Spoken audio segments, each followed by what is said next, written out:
Beijing की घनी आबादी और ऊंची इमारतों के बीच एक पुरानी 2 मंजिला हवेली शान से खड़ी थी, जिसकी दीवारें समय की कहानियां कहती प्रतीत होती थीं। ये हवेली लियू परिवार की थी, जिसके मुखिया श्री लियू वेई शहर के जाने माने व्यवसायी थे। हवेली के विशाल लोहे के फाटक के पीछे एक अलग ही दुनिया बसती थी, बाहर की भागदौड़ और कोलाहल से दूर एक शांत और रहस्यमयी दुनिया। इसी दुनिया में एक नई कहानी जन्म लेने वाली थी, एक ऐसी कहानी जो विश्वास, स्वार्थ और पारिवारिक रिश्तों के ताने बाने को उजागर करती। मीरा लगभग 22 वर्ष की एक युवती, जिसकी बड़ी और अभिव्यंजक आंखें अक्सर उसके अनकहे विचारों को बयां कर देती थीं, बीजिंग रेलवे स्टेशन पर उतरी। उसके कंधे पर एक साधारण सा बैग था और दिल में उम्मीदों और आशंकाओं का मिला जुला भाव। उसके पिता, जो सुदूर सिचुआन प्रांत के एक छोटे से गांव में स्कूल शिक्षक थे, गंभीर रूप से बीमार थे और उनके इलाज के लिए मीरा अपने दूर के चाचा श्री लियू वेई के पास मदद की आस लेकर आई थी। माँ का साया बचपन में ही उठ गया था और पिता ने ही उसे पाला पोसा था, उसे ईमानदारी और नैतिक मूल्यों की शिक्षा दी थी। श्री लियू वेई ने रेलवे स्टेशन पर उसे लेने के लिए अपनी शानदार गाड़ी भेजी थी। हवेली पहुंचने पर मीरा का भव्य स्वागत हुआ। ऊंची छतें, दीवारों पर लगी कीमती पेंटिंग्स और प्राचीन फर्नीचर, सब कुछ मीरा के लिए नया और विस्मयकारी था। श्री लियू लगभग 50-55 वर्ष के, लंबे और प्रभावशाली व्यक्तित्व के धनी, हमेशा की तरह सलीकेदार कपड़ों में थे। उनके चेहरे पर एक कृत्रिम मुस्कान थी, लेकिन मीरा को उनकी आंखों में एक अजीब सी चालाकी की चमक महसूस हुई, जिसे उसने उस समय नजरअंदाज कर दिया। मीरा बेटी, तुम्हारा स्वागत है, श्री लियू ने स्नेहपूर्ण स्वर में कहा, हालांकि उस स्नेह में एक अजीब सी औपचारिकता थी। तुम्हारे पिता की बीमारी के बारे में सुनकर मुझे बहुत दुख हुआ। तुम चिंता मत करो, हम सब मिलकर उनका सबसे अच्छा इलाज करवाएंगे। मीरा की आंखें कृतज्ञता से भर आईं। चाचा जी, आपका बहुत बहुत धन्यवाद। आप नहीं जानते आपने मुझ पर कितना बड़ा उपकार किया है। श्री लियू मुस्कुराए, एक ऐसी मुस्कान जो उनकी आंखों तक नहीं पहुंच रही थी। अरे, इसमें उपकार कैसा बेटी? परिवार एक दूसरे के काम नहीं आएगा तो कौन आएगा? मीरा को हवेली में एक कमरा दिया गया जो उसके गांव के पूरे घर से भी बड़ा था। खिड़की से बाहर बीजिंग शहर की जगमगाती रात दिख रही थी, लेकिन मीरा को उस भव्यता में भी एक अजीब सी घुटन और अकेलेपन का एहसास हो रहा था। उसे अपने पिता की चिंता सता रही थी और अनजाने शहर में वो खुद को अकेला महसूस कर रही थी। अगले दिन श्री लियू मीरा को शहर के सबसे बड़े और महंगे अस्पताल ले गए, जहां उसके पिता को भर्ती कराया गया। डॉक्टरों ने कई जांचों के बाद बताया कि बीमारी गंभीर है और इलाज लंबा और खर्चीला होगा। मीरा का दिल बैठ गया, लेकिन श्री लियू ने उसे दिलासा दिया, तुम पैसों की चिंता बिल्कुल मत करो मीरा, बस अपने पिता के स्वास्थ्य पर ध्यान दो। अस्पताल में ही मीरा की मुलाकात डॉक्टर वांग जी से हुई, जो उसके पिता का इलाज कर रहे युवा और आदर्शवादी डॉक्टर थे। डॉक्टर वांग लगभग 28 वर्ष के थे। उनके चेहरे पर एक शांत और दयालु भाव था। उन्होंने मीरा को उसके पिता की स्थिति के बारे में विस्तार से बताया और उसे हर संभव मदद का आश्वासन दिया। मीरा को डॉक्टर वांग से बात करके कुछ राहत मिली। वो कम से कम किसी ऐसे व्यक्ति से तो मिली थी जो उसे सच्चा और सहानुभूतिपूर्ण लगा। दिन बीतने लगे। मीरा का अधिकांश समय अस्पताल में अपने पिता के पास गुजरता। जब वो हवेली लौटती तो श्री लियू उससे बड़ी मीठी मीठी बातें करते, उसे बीजिंग शहर के बारे में बताते और भविष्य के लिए बड़ी बड़ी योजनाएं सुझाते। वो अक्सर कहते, मीरा, तुम बहुत बुद्धिमान और प्रतिभाशाली हो। तुम्हारे पिता के ठीक हो जाने के बाद तुम्हें यहीं बीजिंग में रहकर अपनी पढ़ाई पूरी करनी चाहिए। मैं तुम्हारी पूरी मदद करूंगा। मीरा को चाचा जी का यह व्यवहार थोड़ा अजीब लगता, लेकिन वो उनकी उदारता और स्नेह के प्रति आभारी थी। उसने कभी सपने में भी नहीं सोचा था कि उसके दूर के चाचा उसके लिए इतना कुछ करेंगे। धीरे धीरे श्री लियू ने मीरा पर अपना प्रभाव डालना शुरू कर दिया। वो उसे बताते कि उसे कैसे कपड़े पहनने चाहिए, किन लोगों से मिलना चाहिए और कैसे व्यवहार करना चाहिए। वो उसे अपने व्यापारिक पार्टियों और सामाजिक समारोहों में ले जाने लगे, जहां वो उसे अपनी प्यारी और आज्ञाकारी भतीजी के रूप में सबसे मिलवाते। मीरा को ये सब पसंद नहीं था, लेकिन वो अपने पिता के इलाज के लिए श्री लियू पर निर्भर थी, इसलिए वो चुपचाप उनकी बातें मान लेती। एक शाम श्री लियू ने एक छोटी सी घरेलू पार्टी रखी। मेहमानों में कुछ उनके करीबी व्यापारिक सहयोगी और उनके परिवार के सदस्य थे। वहीं मीरा की मुलाकात पहली बार लियू चेन से हुई। चेन श्री लियू का बेटा था, लगभग मीरा की ही उम्र का, लेकिन उसके व्यवहार में एक अजीब सी अकड़ और लापरवाही थी। श्री लियू ने मीरा का परिचय चेन से बड़े गर्व से कराया। ये है मेरी बेटी मीरा और यह है मेरा बेटा चेन। चेन ने मीरा की ओर उपेक्षापूर्ण दृष्टि से देखा और रूखेपन से सिर हिला दिया। मीरा को उसका व्यवहार बहुत बुरा लगा, लेकिन उसने अपनी भावनाओं को छिपा लिया। पार्टी के दौरान श्री लियू बार बार मीरा को चेन के साथ बातचीत करने और घुलने मिलने के लिए प्रोत्साहित करते रहे। मीरा को ये सब बहुत असहज लग रहा था। उसे समझ नहीं आ रहा था कि चाचा जी आखिर चाहते क्या हैं। उस रात जब मीरा अपने कमरे में सोने की कोशिश कर रही थी, तो उसे हवेली के गलियारों से धीमी फुसफुसाहट की आवाजें सुनाई दी। वो डर गई, लेकिन हिम्मत करके दरवाजे के पास गई। उसने श्री लियू को किसी से फोन पर धीमी आवाज में बात करते हुए सुना। शब्द स्पष्ट नहीं थे, लेकिन श्री लियू के स्वर में एक अजीब सी अर्जेंसी, अत्यावश्यकता और षड्यंत्र की बू थी। मीरा का दिल तेजी से धड़कने लगा। उसे लगा कि इस भव्य हवेली की दीवारों के पीछे कुछ ऐसा है जो वह नहीं जानती, कुछ ऐसा जो शायद खतरनाक भी हो सकता है। मीरा की बेचैनी बढ़ती जा रही थी। हवेली, जो शुरू में उसे एक सुरक्षित आश्रय की तरह लगी थी, अब एक सुनहरे पिंजरे की तरह महसूस होने लगी थी, जिसकी चाबी श्री लियू के पास थी। वो अपने पिता के स्वास्थ्य को लेकर चिंतित थी, लेकिन साथ ही उसे अपने चाचा के इरादों पर भी संदेह होने लगा था। डॉक्टर वांग ही एकमात्र ऐसे व्यक्ति थे जिनसे वो खुलकर बात कर सकती थी, हालांकि वह भी सावधानी बरतती थी। एक दिन जब मीरा अस्पताल में डॉक्टर वांग से अपने पिता के स्वास्थ्य के बारे में बात कर रही थी, तो उसने हिम्मत करके पूछा, डॉक्टर साहब, क्या चाचा जी सच में मेरे पिता के इलाज का सारा खर्च उठा रहे हैं? मुझे कभी कभी यकीन नहीं होता। डॉक्टर वांग ने एक पल के लिए मीरा की आंखों में देखा, फिर धीरे से कहा, मीरा जी, श्री लियू एक बड़े और प्रभावशाली व्यक्ति हैं। वो जो चाहते हैं कर सकते हैं, लेकिन आपको भी अपने आसपास की चीजों के प्रति सचेत रहना चाहिए। उनकी आवाज में एक अप्रत्यक्ष चेतावनी थी। मीरा ने धन्यवाद कहा और चुप हो गई। डॉक्टर वांग की बातों ने उसके संदेह को और गहरा कर दिया था। श्री लियू अब अक्सर चेन को मीरा के साथ बाहर भेजने लगे, कभी शहर घुमाने के बहाने, कभी शॉपिंग के बहाने। चेन का व्यवहार अभी भी रूखा और उपेक्षापूर्ण था, लेकिन वो अपने पिता की आज्ञा का पालन कर रहा था। मीरा इन यात्राओं के दौरान ज्यादातर चुप रहती और चेन भी उससे ज्यादा बात करने में दिलचस्पी नहीं दिखाता था।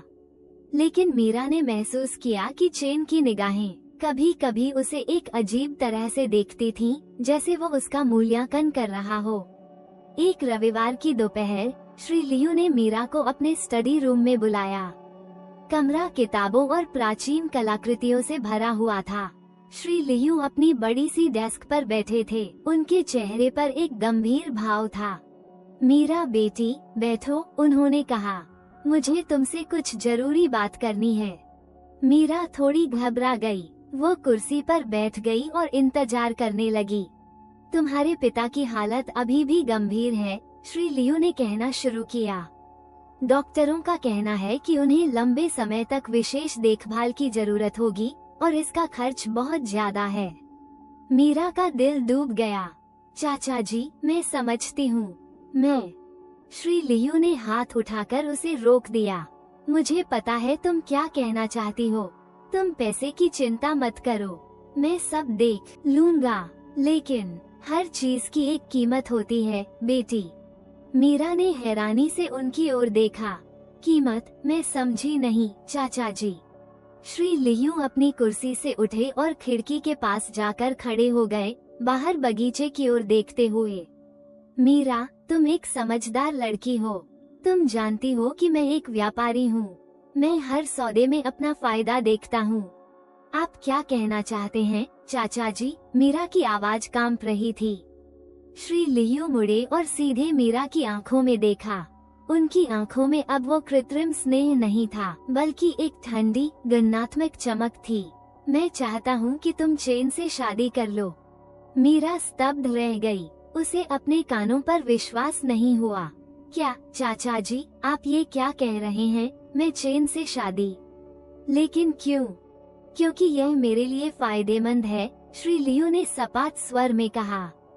चैन को एक अच्छी, सुशील और पढ़ी लिखी पत्नी की जरूरत है, और तुम उन सभी पैमानों पर खरी उतरती हो। और सबसे महत्वपूर्ण बात, इस शादी से हमारे परिवार की सामाजिक प्रतिष्ठा और बढ़ेगी। लेकिन चाचा जी, मैं चैन से प्यार नहीं करती, मैं उसे ठीक से जानती भी नहीं। मीरा की आंखों में आंसू आ गए। प्यार? श्री लियू हंसे, एक सूखी, बेजान हंसी। प्यार जैसी चीजें सिर्फ कहानियों में अच्छी लगती हैं, मीरा। असली दुनिया में रिश्ते और शादियां फायदे और समझौतों पर टिकती हैं। और तुम्हारे पास समझौता करने के अलावा कोई चारा नहीं है।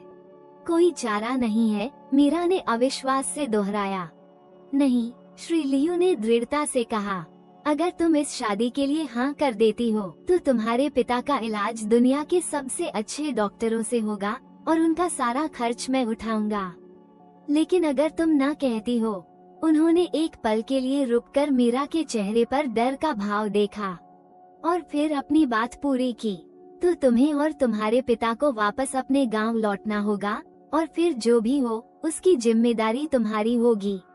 मीरा का पूरा शरीर कांप रहा था। यह एक खुली धमकी थी, एक क्रूर भावनात्मक ब्लैकमेलिंग। उसके प्यारे चाचा, जिन पर वो इतना भरोसा करती थी, आज उसके सामने एक राक्षस के रूप में खड़े थे। आप ऐसा कैसे कर सकते हैं चाचा जी? वो सिसक पड़ी। मेरे पिता, वो आपके भाई जैसे हैं। रिश्ते अपनी जगह हैं और व्यापार अपनी जगह, श्री लियू ने कठोरता से कहा। मैंने तुम्हें अपना प्रस्ताव दे दिया है। तुम्हारे पास सोचने के लिए 2 दिन हैं। मुझे उम्मीद है कि तुम सही फैसला लोगी। ये कहकर श्री लियू कमरे से बाहर चले गए, मीरा को अकेला, टूटा हुआ और भयभीत छोड़कर। उसे लगा जैसे किसी ने उसके पैरों के नीचे से जमीन खींच ली हो। वो समझ नहीं पा रही थी कि क्या करे। एक तरफ उसके पिता का जीवन था और दूसरी तरफ उसकी अपनी स्वतंत्रता और आत्मा सम्मान। यह एक ऐसा चुनाव था जो कोई भी बेटी नहीं करना चाहेगी। मीरा अपने कमरे में भागी और बिस्तर पर गिरकर फूट फूट कर रोने लगी। हवेली की दीवारें उसे निगलने को आ रही थीं। उसे अपनी कला याद आए, अपने अधूरे चित्र जो उसकी फंसी हुई भावनाओं का प्रतीक थे। क्या उसे अपने सपनों को, अपनी खुशियों को, अपने पिता के जीवन के लिए कुर्बान करना होगा? अगले 2 दिन मीरा के लिए किसी नरक से कम नहीं थे। वो न तो ठीक से खा पा रही थी, न सो पा रही थी। श्री लियू का प्रस्ताव उसके दिमाग में किसी जहरीले नाग की तरह कुंडली मारे बैठा था। वो बार बार अपने पिता के मुस्कुराते हुए चेहरे को याद करती, उनके प्यार और बलिदान को याद करती, और फिर श्री लियू की ठंडी गणनात्मक आंखें उसके सामने आ जाती। उसने डॉक्टर वांग से मिलने का फैसला किया। शायद वो उसे कोई सलाह दे सके, कोई रास्ता दिखा सके। जब वो अस्पताल पहुंची, तो डॉक्टर वांग अपने केबिन में कुछ रिपोर्ट्स देख रहे थे। मीरा को देखकर वे थोड़ा हैरान हुए। मीरा जी, आप सब ठीक तो है? उन्होंने पूछा। मीरा की आंखें भर आईं। उसने कांपते हुए स्वर में डॉक्टर वांग को श्री लियू के प्रस्ताव के बारे में सब कुछ बता दिया। डॉक्टर वांग चुपचाप सुनते रहे। उनके चेहरे पर सहानुभूति और चिंता के भाव थे। जब मीरा ने अपनी बात खत्म की, तो डॉक्टर वांग कुछ देर तक चुप रहे। फिर उन्होंने गहरी सांस लेते हुए कहा, मीरा जी, मैं समझ सकता हूँ कि आप किस मुश्किल में हैं। श्री लियू एक बहुत शक्तिशाली व्यक्ति हैं और उनसे टकराना आसान नहीं है। तो क्या मुझे उनकी बात मान लेनी चाहिए? मीरा ने निराशा से पूछा। क्या मेरे पास कोई और चारा नहीं है? डॉक्टर वांग ने कहा, नैतिक रूप से मैं आपको कभी भी ऐसी शादी के लिए हाँ कहने की सलाह नहीं दूंगा जो आपकी इच्छा के विरुद्ध हो। यह आपके जीवन का सवाल है, लेकिन मैं ये भी समझता हूँ कि आपके पिता की जान दांव पर लगी है। उन्होंने कुछ देर सोचा, फिर कहा, एक रास्ता हो सकता है, हालांकि वह भी आसान नहीं है। आपके पिता की बीमारी के लिए सरकार की ओर से कुछ सहायता योजनाएं हैं। प्रक्रिया थोड़ी लंबी और जटिल है, लेकिन अगर हम कोशिश करें तो शायद कुछ मदद मिल सके। मीरा की आंखों में आशा की एक हल्की सी किरण जागी। सच में डॉक्टर साहब? हाँ, लेकिन इसमें समय लगेगा और कोई गारंटी नहीं है कि पूरी मदद मिल पाएगी, डॉक्टर वांग ने स्पष्ट किया। और इस दौरान आपको श्री लियू का सामना करना होगा। मीरा ने दृढ़ निश्चय के साथ सिर हिलाया। मैं तैयार हूँ डॉक्टर साहब, मैं इतनी आसानी से हार नहीं मानूंगी। डॉक्टर वांग मुस्कुराए, मुझे आपसे यही उम्मीद थी। मैं आपकी पूरी मदद करूंगा। उस दिन मीरा को पहली बार कुछ राहत महसूस हुई। उसे लगा कि वो अकेली नहीं है। डॉक्टर वांग के रूप में उसे एक सच्चा दोस्त और मार्गदर्शक मिल गया था। हवेली लौटकर मीरा ने श्री लियू से मिलने का फैसला किया। 2 दिन की समय सीमा समाप्त होने वाली थी। जब वो श्री लियू के स्टडी रूम में पहुंची, तो वे हमेशा की तरह अपनी डेस्क पर बैठे थे। उनके चेहरे पर वही कृत्रिम मुस्कान थी। आओ मीरा बेटी, उन्होंने कहा, मुझे उम्मीद है कि तुमने सोच समझकर फैसला लिया होगा। मीरा ने गहरी सांस ली। हाँ चाचा जी, मैंने फैसला ले लिया है। तो क्या है तुम्हारा फैसला? श्री लियू ने उत्सुकता से पूछा। उन्हें पूरा विश्वास था कि मीरा हाँ ही कहेगी। मैं चैन से शादी नहीं करूंगी, मीरा ने शांत लेकिन दृढ़ स्वर में कहा। श्री लियू की मुस्कान गायब हो गई। उनके चेहरे पर आश्चर्य और क्रोध का भाव एक साथ उभरा। क्या कहा तुमने? तुम्हारी यह हिम्मत कैसे हुई मुझे ना कहने की? चाचा जी, मैं आपका सम्मान करती हूँ और आपने मेरे पिता के लिए जो कुछ भी किया है उसके लिए मैं आपकी आभारी हूँ, मीरा ने कहा। लेकिन मैं अपनी जिंदगी का सौदा नहीं कर सकती।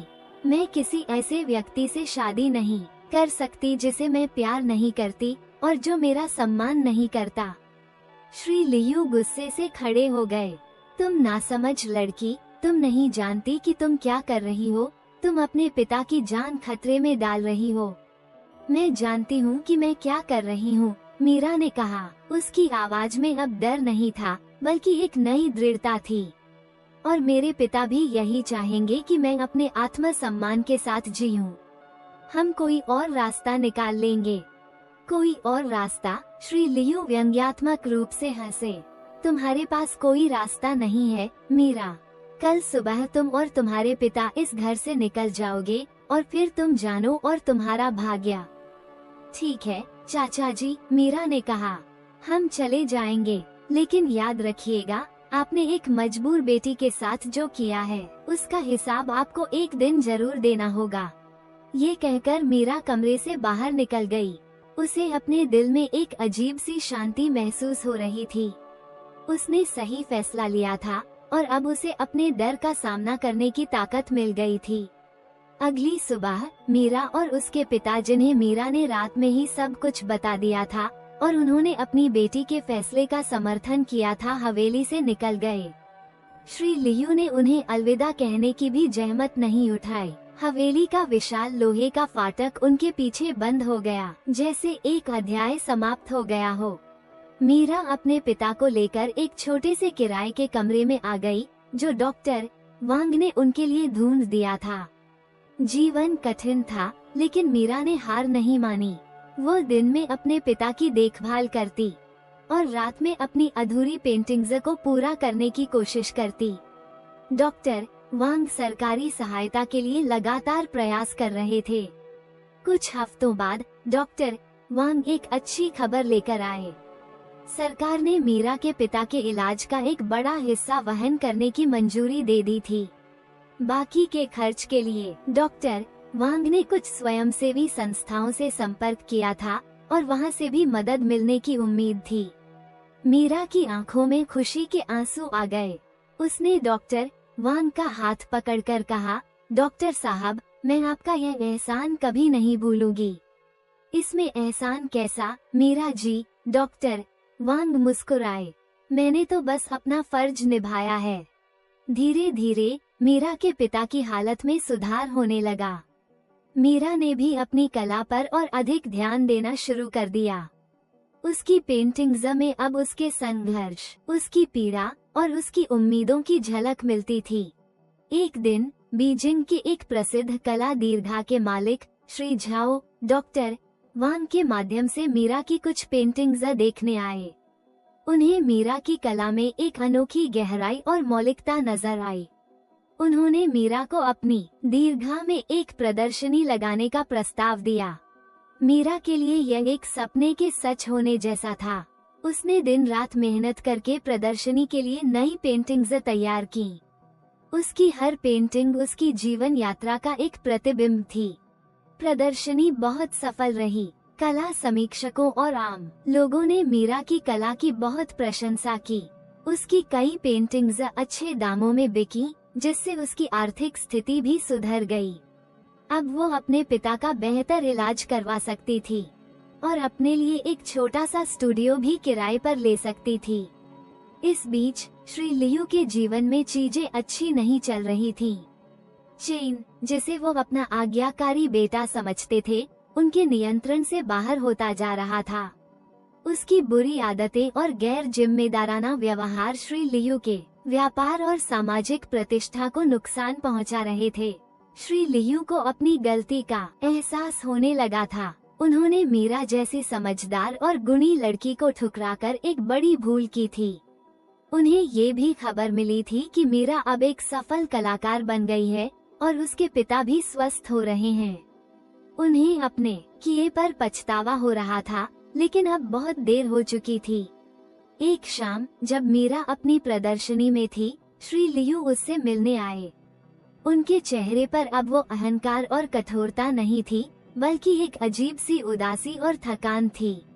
मीरा बेटी, उन्होंने धीमी आवाज में कहा, मैं तुमसे माफी मांगने आया हूँ।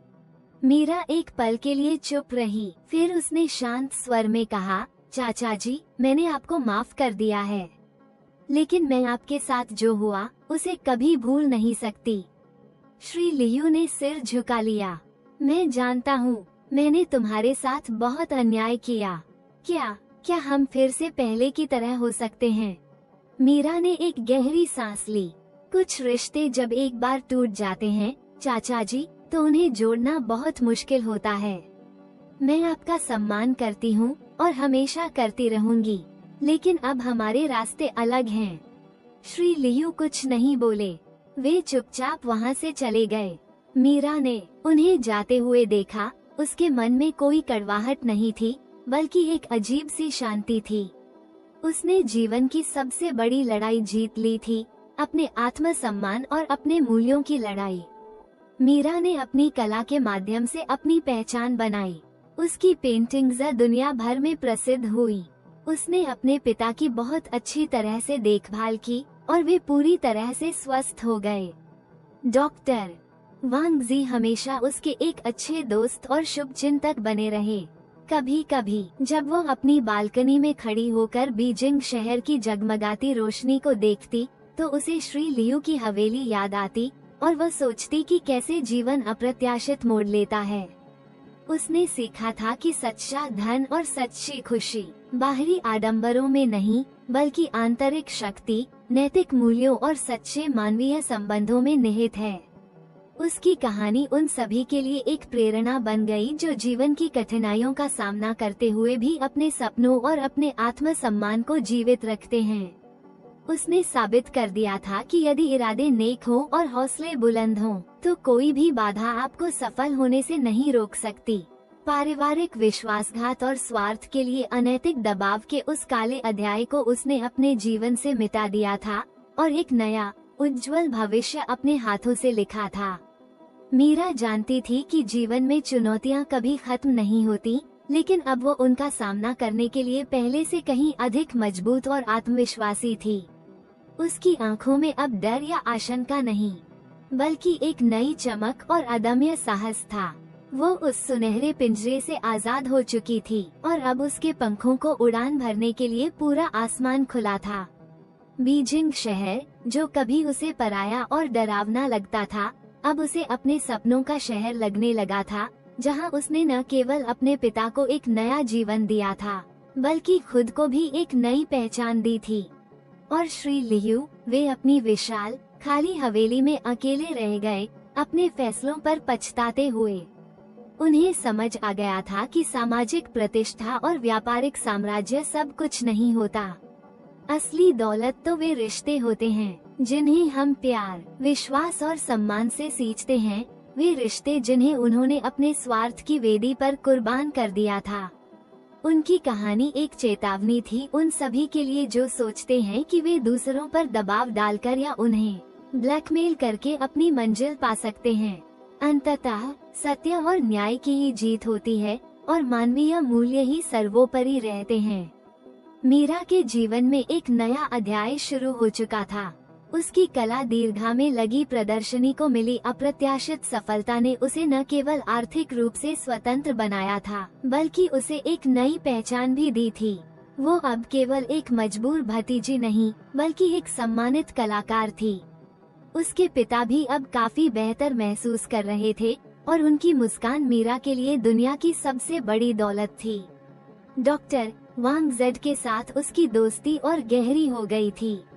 वे अक्सर मिलते, कला, साहित्य और जीवन के विभिन्न पहलुओं पर बातें करते। डॉक्टर वांग मीरा की प्रतिभा और उसके मजबूत चरित्र के प्रशंसक थे और मीरा डॉक्टर वांग की ईमानदारी, दयालुता और बुद्धिमत्ता का सम्मान करती थी। उनके बीच एक अनकहा पवित्र बंधन विकसित हो रहा था, जो दोस्ती से कुछ अधिक था, लेकिन अभी तक किसी ने इसे शब्दों में बयां नहीं किया था।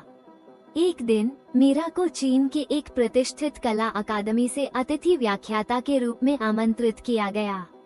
यह उसके लिए एक बड़ा सम्मान था। उसने अपने अनुभवों और अपनी कला यात्रा को युवा कलाकारों के साथ साझा किया।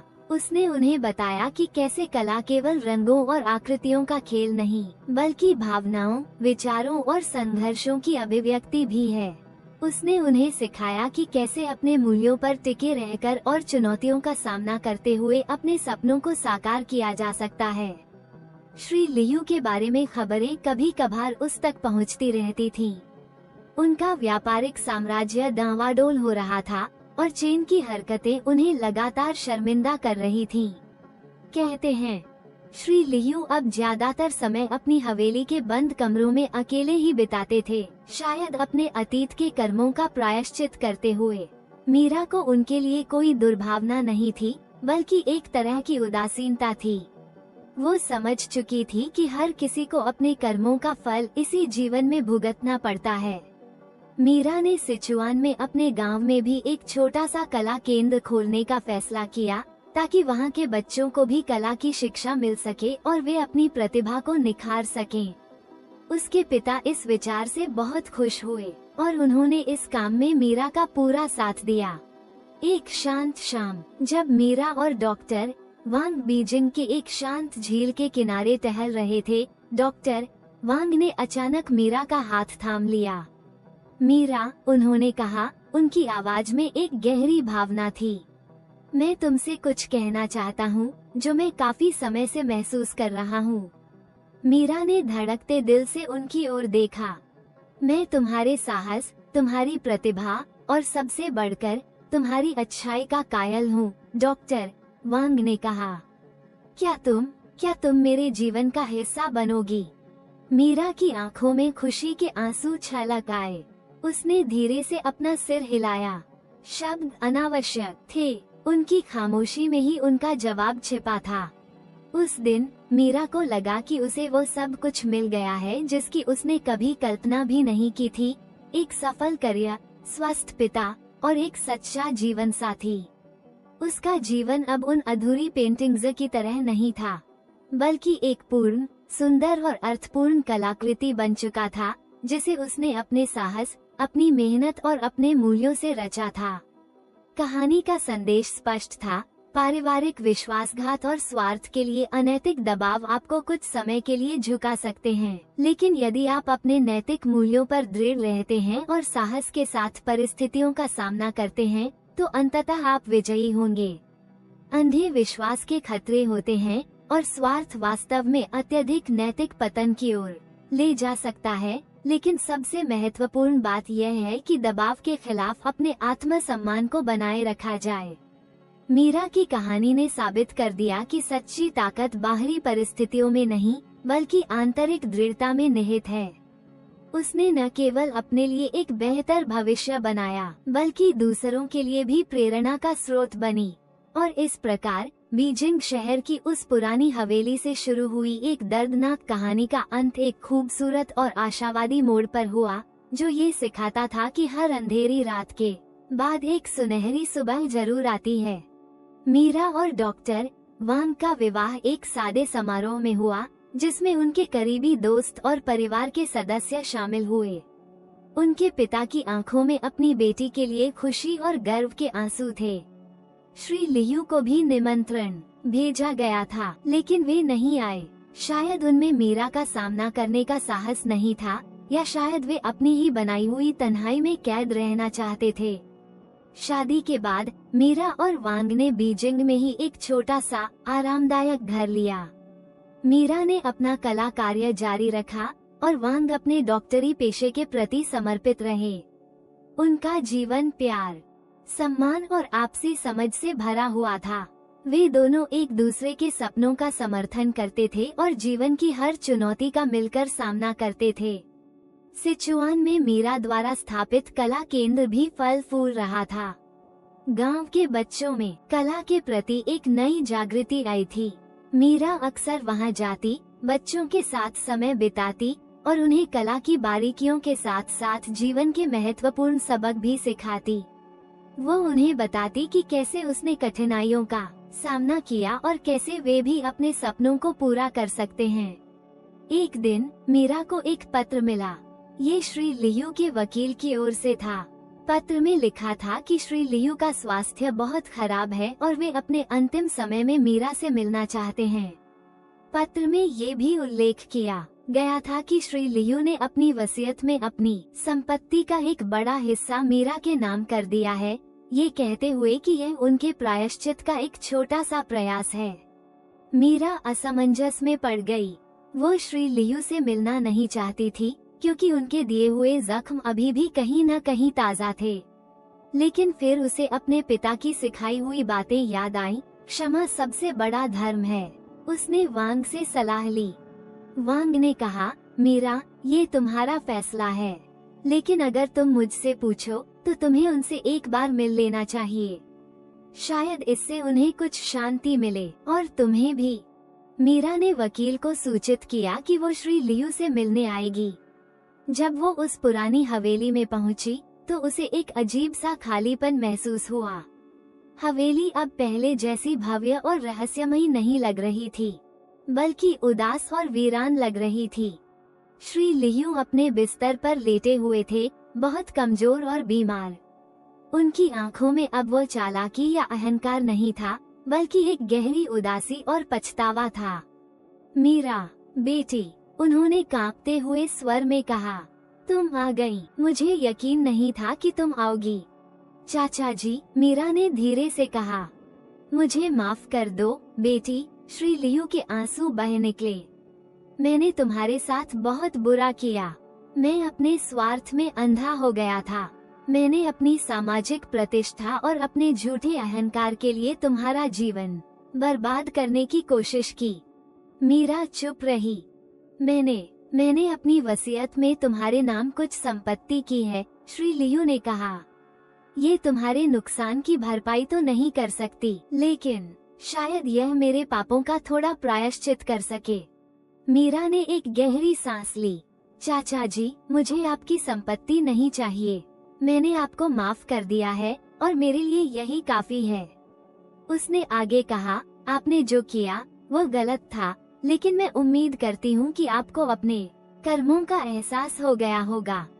श्री लियू सिसक पड़े। हाँ बेटी, मुझे एहसास हो गया है, लेकिन अब बहुत देर हो चुकी है। मीरा कुछ देर उनके पास बैठी रही, फिर शांति से वहाँ से चली आई। उसके मन में अब कोई बोझ नहीं था। उसने श्री लियू को माफ कर दिया था, न केवल उनके लिए बल्कि खुद के लिए भी। कुछ दिनों बाद श्री लियू का देहांत हो गया।